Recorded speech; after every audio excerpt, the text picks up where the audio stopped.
And welcome to hand written भैया और मैं हूं हर्ष और आप लोग पढ़ने वाले हो आज क्लास 12 इलेक्ट्रोस्टैटिक। ठीक है, तो आज हम लोग पढ़ेंगे chapter number 1 electric charge and field. ठीक है, ये उनके लिए है जो लोग बोर्ड वाइज प्रिपरेशन कर रहे हैं। ठीक है, बोर्ड में तगड़ा नंबर पाना चाहते हो और प्लस अपनी कॉपी भी प्रिपेयर करना चाहते हो। ठीक है, तो सब कुछ यहाँ पर मिलेगा, सब कुछ हैंड रिटन मिलेगा। ठीक है, ऐसा कुछ नहीं है कि मैं आपको सिर्फ बताऊंगा कि हाँ ये होता है ये होता है, नहीं, सब कुछ लिखा हुआ मिलेगा। और ऐसा अगर आप लिखोगे ना अपने एग्जाम में तो आपका एक नंबर भी टीचर नहीं काट सकता। मतलब ऐसा होता है ना, कभी कभी एग्जाम में क्या होता है, आप टीचर ने क्वेश्चन पूछा और आपने किसी यूट्यूब वीडियो से देखा और उसको आके एग्जाम में लिख दिया तो टीचर उसको काट देता है और कहता है कि ऐसा आपके बुक में नहीं देखे रखा है या हमने ऐसा नहीं पढ़ा है। तो ये जो कुछ भी लिखा हुआ है ना सब एनसीईआरटी से उठाया गया है। और प्लस टॉपर लोग जो आंसर लिखते हैं ना, ये सब क्वेश्चन को मैंने टॉपर के आंसर शीट से मैच करा के एकदम सब कुछ देख के रखा है। ठीक है, तो आपके एक नंबर भी नहीं कटेंगे, मेरे भी नहीं कटे थे, आपके भी नहीं कटेंगे। ठीक है, चलो अब शुरू करते हैं। सबसे पहले तो पढ़ेंगे इलेक्ट्रिक चार्ज एंड फील्ड। ये आता है एक ब्रांच में जिसका नाम है इलेक्ट्रोस्टैटिक। और इलेक्ट्रोस्टैटिक क्या होता है? Electrostatic deals with the study of forces, fields, potential arising from static charges. देखो, इलेक्ट्रो मतलब electricity, electric current, electric charge, और स्टैटिक का मतलब होता है जो कोई भी रेस्ट में हो। ठीक है, तो इलेक्ट्रोस्टैटिक के बारे में बोला गया कि इलेक्ट्रोस्टैटिक एक ब्रांच है फिजिक्स का। ठीक है, या कहिए इलेक्ट्रोकेमिस्ट्री, इलेक्ट्रोफिजिक्स का। ठीक है, इलेक्ट्रोफिजिक्स का एक ब्रांच है इलेक्ट्रोस्टैटिक। और उसके अंदर हम पढ़ते हैं कि एक स्टडी करते हैं किसका, एक फोर्स का जो कि किसके ऊपर लगता है, आपके इलेक्ट्रिक चार्जेस के ऊपर लगता है। एक फील्ड जो कि इलेक्ट्रिक चार्जेस की वजह से प्रोड्यूस होता है। और पोटेंशियल भी किसकी वजह से, जब चार्जेस के बिटवीन किस पे, ऐसे चार्जेस जो कि इलेक्ट्रिक चार्जेस तो हों लेकिन वो सब किस में हो, रेस्ट पोजीशन में हो, मोशन ना कर रहे हो। ठीक है, रुके हुए एक जगह रुके हुए। हम मान लेंगे कि 3D शेप में, देखो इलेक्ट्रॉन्स रुके नहीं होते। ठीक है, हमेशा वो वाइब्रेट करते रहते हैं। लेकिन हम जो कंडीशन मांगेंगे वो एक हाइपोथेटिकल कंडीशन है जहां पर हम मानेंगे कि जो चार्जेस है ना वो रुके हुए हैं। ठीक है, अब चलो आगे। Electric charge is the property of matter due to which it experience a force when placed is in a electromagnetic field. अभी देखो इलेक्ट्रिक चार्ज क्या होता है, ये एक, पहले तो ये कोई चीज नहीं है, ये एक प्रॉपर्टी है किसी मैटर का। जब कोई उसकी, देखो किसी भी मैटर की ऐसी प्रॉपर्टी, किसी भी मैटर की प्रॉपर्टी जो कि क्या करे कि उस मैटर को क्या करे, एक फोर्स एक्सपीरियंस करवा दे। ठीक है, अगर किसी मैटर के पास, मानो कि किसी मैटर के पास क्या है, चार्ज है, तो वो जब कभी इलेक्ट्रोमैग्नेटिक फील्ड के अंदर जाएगा, मतलब या तो इलेक्ट्रिक फील्ड या तो मैग्नेटिक फील्ड या दोनों। ठीक है, दोनों जहां पर हो। याद करो हमने क्या पढ़ रखा है, एक होता है ना इलेक्ट्रिक इफेक्ट ऑफ किसका, magnetic effect of electric current, आपने पढ़ा था 10th में, याद करो। वहां हमने पढ़ा था ना कि जो हमारी फील्ड होती है ना वो मैग्नेटिक फील्ड की तरह काम करती है आपके इलेक्ट्रिक फील्ड। ठीक है ना, आपका इलेक्ट्रिक चार्ज से जो फील्ड जनरेट होती है वो मैग्नेटिक फील्ड की तरह भी एक्ट करती है। तो ये इलेक्ट्रोमैग्नेटिक फील्ड इसलिए कहा जाता है, समझे। तो charge present on electron is equal and opposite to charge on proton. तो यहाँ एक बात आ गई कि हमने पता तो चल गया कि चार्ज क्या होता है, किसी मैटर की एक प्रॉपर्टी होती है जो कि उसको एक फोर्स एक्सपीरियंस कराती है जब वो मैटर इलेक्ट्रोमैग्नेटिक फील्ड के अंदर जाता है, तो समझे। लेकिन अब बोल दिया कि इलेक्ट्रॉन का जो चार्ज है, इलेक्ट्रॉन के ऊपर जो चार्ज है वो प्रोटॉन के इक्वल है और अपोजिट है। अब ये क्या बात कह दिया इसने, इक्वल भी है अपोजिट भी है, ऐसा कैसे? देखो ध्यान से, इसका जो मैग्नीट्यूड है, मैग्नीट्यूड मतलब इस प्लस और माइनस, इस प्लस और इस माइनस को गायब कर दो थोड़ी देर के लिए। गायब करोगे तो देखो चार्ज ऑन प्रोटॉन क्या है, 1.6 इंटू 10⁻⁻19 कूलम्ब। और चार्ज ऑन इलेक्ट्रॉन क्या है, 1.6 इंटू 10⁻⁻19 कूलम्ब। दोनों का सेम है इसलिए इक्वल। लेकिन अपोजिट क्या हो गया, अपोजिट हो गया ये देखो साइन, प्लस और माइनस, प्रोटॉन मतलब प्लस, इलेक्ट्रॉन मतलब माइनस। ठीक है, इस वजह से ये अपोजिट। ठीक है, अब आगे बढ़ो। Electrostatic charge. अब इलेक्ट्रोस्टैटिक चार्ज क्या होता है उसके बारे में चलो हम डिस्कस करेंगे। इलेक्ट्रोस्टैटिक चार्ज का मतलब एक ऐसा चार्ज जो कि रेस्ट में हो। ठीक, यहाँ ऊपर ही हमने डिस्कस किया। Electrostatic charge is a fundamental physical quantity like length, mass and time. Electrostatic charge क्या है, एक फंडामेंटल क्वांटिटी है। ये हमने क्लास 11 में पढ़ा था, भूलना नहीं। ठीक है, 11th की बातें नहीं भूलना, बहुत इंपॉर्टेंट होती है क्लास 11th और 12th की। तो फिजिकल क्वांटिटी में हमने इलेक्ट्रिक चार्ज के बारे में भी पढ़ा था, इलेक्ट्रोस्टैटिक चार्ज के बारे में। जैसे लेंथ, मास और टाइम होता है ना, और उसमें ही आपका इलेक्ट्रोस्टैटिक चार्ज है ना, करंट आता था, याद करो, करंट एम्पियर लेते थे। ठीक है, भूलना नहीं उसको।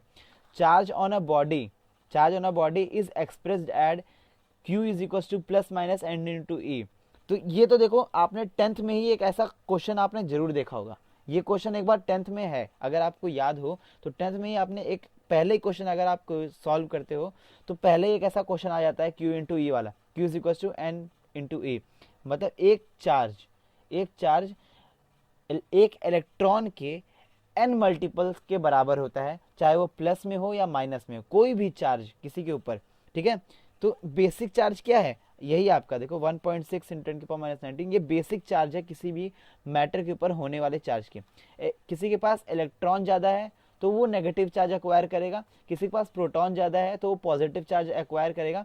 तो याद रखना कोई भी मैटर होगा उसके अंदर प्रोटॉन इलेक्ट्रॉन दोनों होंगे, ठीक है। याद करो आपने एटॉमिक स्ट्रक्चर में पढ़ा हुआ था केमिस्ट्री में कि एक पॉजिटिव नेगेटिव चार्ज किसी बॉडी के अंदर होती है, प्रोटॉन इलेक्ट्रॉन हर किसी के अंदर होता है, ठीक है ना, पता है सबको ये बात। अब आगे बढ़ो। The magnitude of charge is independent of speed of the particle. देखो ये एक नंबर क्वेश्चन आता है, ठीक है। स्पीड डिपेंडेंट नहीं होता है आपका क्या, आपका ये चार्ज, आपका ये जो चार्ज का मैग्नीट्यूड है ना 1.6 इंटू 10 की पावर माइनस 19 इंटू एन, ठीक है, ये बिल्कुल स्पीड से इंडिपेंडेंट है, मतलब कोई पार्टिकल स्पीड से ज़्यादा, लाइट की स्पीड से ज़्यादा ट्रेवल कर रहा है, ठीक है, तो भी उसके चार्ज में कोई अफेक्ट नहीं आएगा, ठीक है। ये क्वेश्चन आ जाता है एक नंबर में, बोर्ड में आए पूछा गया है, ये सवाल एक बार आ चुका है, ठीक है। तो इसको थोड़ा इंपॉर्टेंट टिक मार के रखना अपने कॉपी में जहां आप इसे नोट करोगे। Based on the flow of charge across them materials are classified as. देखो किसी भी मटीरियल के अंदर चार्ज का फ्लो हो रहा है कि नहीं हो रहा, उसके अकॉर्डिंग हमने मटेरियल्स को क्लासिफाई किया है। पहला कंडक्टर, कंडक्टर के बारे में सबको पता है, कंडक्टर क्या होता है, जो कि अपने अंदर से इलेक्ट्रिक चार्ज को और हीट को फ्लो होने देता है। तो वही यहाँ पर लिखा हुआ allow electric charges to flow freely, मतलब इसके अंदर से फ्रीली इलेक्ट्रॉन आराम से मूव कर सकते हैं, इलेक्ट्रॉन कंडक्टर में घुसे, आराम से घूमे टहले और बाहर निकल गए। इसका एग्जांपल है आपका मेटल। अब देखो सेमीकंडक्टर क्या होता है, एक नया टर्म आ गया सेमीकंडक्टर, इसके ऊपर पूरा एक चैप्टर है, ठीक है, आगे आप पढ़ोगे। बिहेव एज कंडक्टर और insulator depending on number of free electron and hole availability. तो इलेक्ट्रॉन और होल के बारे में एकदम बेसिक नॉलेज इतना ही समझो कि इलेक्ट्रॉन मतलब नेगेटिव चार्ज, होल मतलब पॉजिटिव चार्ज, बस इतना समझो। पॉजिटिव चार्ज जब ज़्यादा हो जाएगा तो वो क्या करेगा कि उस समय अपने पास ये चार्ज एक्वायर कर लेगा और इलेक्ट्रॉन को फ्लो होने देगा, और नेगेटिव चार्ज एक्वायर करेगा तो जब इसके पास क्या होगा, पॉजिटिव चार्ज और नेगेटिव चार्ज एक बराबर हो जाएंगे, तो ये बन जाएगा इंसुलेटर, ठीक है। इस तरीके से आपका सेमीकंडक्टर काम करता है। अब इसके बारे में पूरी डिस्कशन आप करोगे सेमीकंडक्टर नाम के चैप्टर में, अभी यहाँ पर आपको इसको इतना लोड लेने की भी जरूरत नहीं, क्योंकि इससे सवाल भी ऐसा कुछ नहीं आता।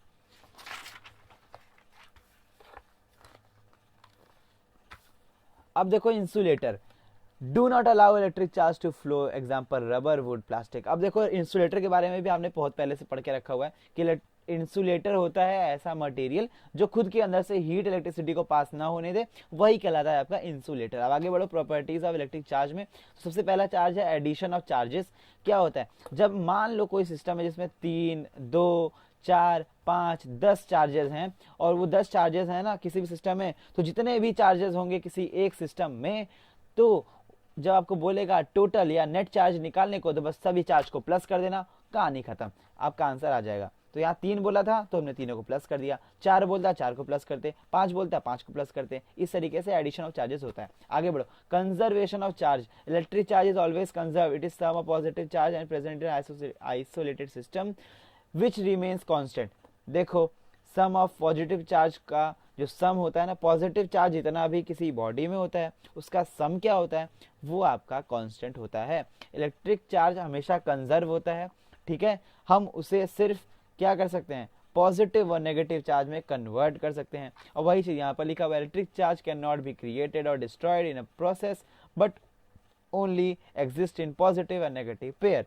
अभी समझो, कोई बॉडी के अंदर चार्ज नहीं है, इसका मतलब ये नहीं कि उसके पास चार्ज नहीं है। मैंने आपको बताया इंसुलेटर न्यूट्रल होता है क्योंकि उसमें प्लस और नेगेटिव दोनों बराबर होते हैं, लेकिन प्लस और माइनस होते हैं। जिसके पास चार्ज नहीं होता, कह दो चार्ज 0 है, तो इसका मतलब है कि उसके अंदर प्लस चार्ज और माइनस चार्ज दोनों एक बराबर हैं। किसी बॉडी के अंदर पॉजिटिव चार्ज है इसका मतलब उसमें पॉजिटिव ज्यादा है नेगेटिव के कंपैरिजन, किसी ऑब्जेक्ट में नेगेटिव चार्ज है इसका मतलब उसमें नेगेटिव चार्ज ज्यादा है पॉजिटिव चार्ज के कंपैरिजन। अब आगे बढ़ो, अगले सबसे पहला नाम है न्यूट्रॉन, जिसकी डिस्कवरी की थी किसने, जेम्स चैडविक ने। पढ़ा था आपने, याद करो, आपने छोटी क्लासेस में भी इसको पढ़ के रखा हुआ है। और न्यूट्रॉन का मास कितना होता है 1.67 इंटू 10⁻27 kg। इसमें टोटल चार्ज कितना होता है 0, इसका मतलब इसके अंदर जो पॉजिटिव नेगेटिव चार्ज है वो क्या है, बराबर है। ठीक है, ये इसके पास होता है 0 चार्ज टोटल नेट। प्रोटॉन में क्या होता है, प्रोटॉन की डिस्कवरी किसने की थी, रदरफोर्ड ने की थी। ठीक है ना, इसका मास क्या होता है 1.673 इंटू 10⁻27 kg, कुछ इसके बराबर मास देखो देखने को मिल रहा है ना, अप्रोक्सीमेट में दोनों बराबर दिख रहे हैं। लेकिन देखो चार्ज में क्या डिफरेंस आ रहा है, चार्ज है इसका 1.6 इंटू 10⁻90, इसका चार्ज किसके इक्वल होता है, इसका चार्ज होता है आपके इलेक्ट्रॉन के इक्वल। ठीक है, इलेक्ट्रॉन की डिस्कवरी किसने की थी, जे थॉमसन ने की थी। इलेक्ट्रॉन का मास क्या होता है 9.11, इलेक्ट्रॉन का मास होता है 9.11 इंटू 10⁻31 kg, और इसमें चार्ज होता है आपका 1.6 इंटू 10⁻19 कूलम्ब। किसके, जस्ट इसका नेगेटिव, क्योंकि इसमें माइनस साइन लग जाता है, आपके इसमें प्लस साइन लग जाता है। तो ये सब बात आपको बहुत पहले से पता थी। अब हम आते हैं इस चैप्टर की असली कहानी के ऊपर, जो इसकी असली चीज है वो है Coulomb's law, the force of attraction और रिपल्सन। याद रखना, अट्रैक्शन और रिपल्सन दोनों होता है किसके बीच में, बिटवीन 2 पॉइंट चार्जेस। ये भी याद रखना, पॉइंट चार्जेस होता है। ठीक है, ये मत भूलना, अट्रैक्शन, रिपल्शन और point charges. Q1 and Q2 separated by distance r is directly proportional to product of magnitude of charges and inversely proportional to square of distance between charges।